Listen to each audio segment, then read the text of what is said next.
এই যে গাইস, কি অবস্থা? সবাই ভালো আছেন? একটা রান্নার ভিডিও নিয়ে আপনাদের সাথে শেয়ার করি। ভাবি যে আপনারা যদি একটু লাইক কমেন্ট শেয়ার করেন।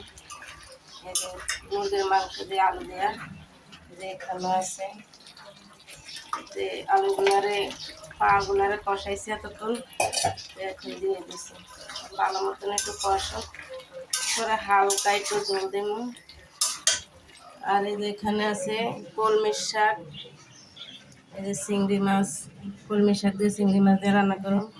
আর এই যে এখানে মোমোর লাগা মাংস রেডি করতে আছে, বিকালে মোমো বানাবো। কেমন হয়েছে কমেন্টে অবশ্যই জানাই। আর এই যে এখানে আছে এই যে মাছের গাটা, তেলাপিয়া মাছের, ওইগুলা খুব পছন্দ, মরিচ বাইটটা করছিলাম। তো মাংস রান্নাটা কেমন হয়েছে কমেন্টে অবশ্যই জানাই।